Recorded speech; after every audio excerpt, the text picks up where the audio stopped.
Hey fellow real estate investors, when you're evaluating deals, one of the things that you have to do is assess what a property would go for in the rental market. This allows you to calculate many metrics such as cash flow to see, will you come out profitable or will you not? Now there's a lot of tools out there, and in particular, I'm going to go over the BiggerPockets rental calculator that is pretty new relative to other tools. We're going to walk through an example property and see if this tool is reliable in comparison to the competition. My name is Ariel Herrera, your fellow data scientist with the AnalyticsAriel channel, where we bridge the gap between real estate and technology. Now, if you want the latest and greatest in tools, data, and tech within real estate, then please subscribe to this channel. As well, like this content if you want to see more reviews of tools. All right, let's get started.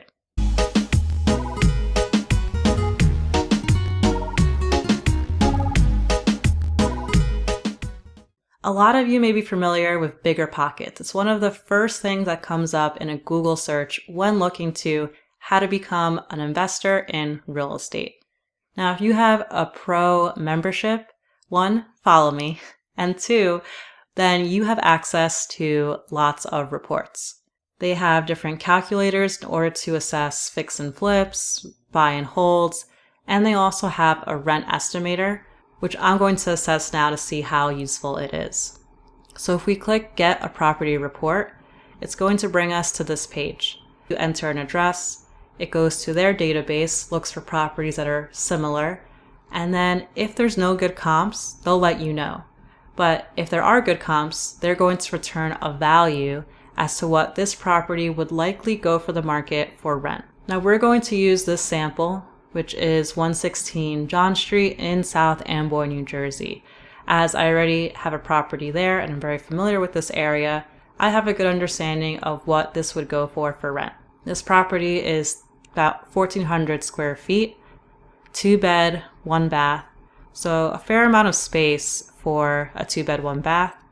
And even though it's not brand new updated, it still looks to be maintained very well, which would be preferable to a tenant. As well, it has space upstairs as well as a shed and a pretty nice finished backyard. I would assume that this property would likely go for rent for $2,200, as that's the price that my property, which is also 2 bed, 1.5 bath, 1,300 square feet. So that's what I'd be estimating for both BiggerPockets and for Zillow. So what you want to do is copy the address that you have, go to BiggerPockets, the rent calculator, and what's really neat is that they give 2 options, address and zip code. So let's actually put in the zip code first, which is 08879. Search zip code. Now you're going to get an interface that says beds versus baths, 2 to 1, search zip code. And based on this criteria, it says the median rent would likely be $2,050, which is actually pretty close to that $2,200 that I'm expecting. And then the confidence score is medium. I'm not sure how they're actually obtaining the medium, but at least it does give us something to base our decision off of how confident they are. Down below, we see the map of some of the related rental listings in the area, and we also get these rental listings on the side.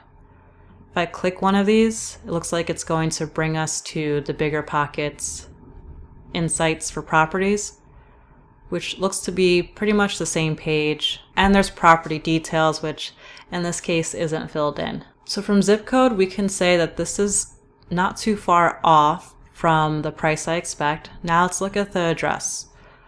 Going to enter the address here, click search address. Right now it has this property as a 1 bed, 1 bath. I need to adjust it to 2 bed. And then it tells us that the median rent would be $1,750, which I think is pretty low. But it does return to us some of the units that it picked up as comps. And it is saying that the confidence score is medium, so I know it's not very strong on it, so I'm not going to be too critical that that price is pretty far. Which is why it's always important to look at the comps individually, because if I rented this right now for this price, I'd probably be losing between $400 to $500 on the table. Now in the past I've gone over Zillow's rent estimate, but just to quickly do a comparison, this is free and now you can quickly pop in an address, click it, hit continue.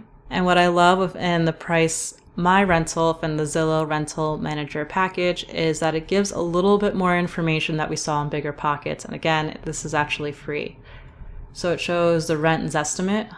So on the higher end is probably what I tried to rent it out for. But then again, this property is a little bit more dated than the property that I have. So maybe 2100 was a little more realistic here. So here it says 1905. We can actually get this downloaded to a PDF. Before I open it, we could see we also get a map view, and we could then see what properties are either currently for rent or have recently rented. And we can quickly compare if they have some of the same characteristics, such as the AC in unit and so on. Actually, I did not look to see if this has a washer dryer in unit. Actually, it does. Okay, good. So then 2100 to 2200 would still be realistic. Let's pull up this PDF and we get that same information, except we also get a whole load of the properties with an image to see what some of the comps are. So as of now, I'm still going to be biased and I'm going to say that Zillow Rental Manager is a little bit more performant than the BiggerPockets calculator, but I really like that the BiggerPockets calculator does have a confidence score, which makes me think that they're using possibly machine learning in some way, and I can still incorporate this when averaging out different rental estimates across different sites. Hope this was useful. Please leave comments below on what tools you currently use to assess what the rent estimates should be for the deals that you're analyzing. If you haven't already, please subscribe.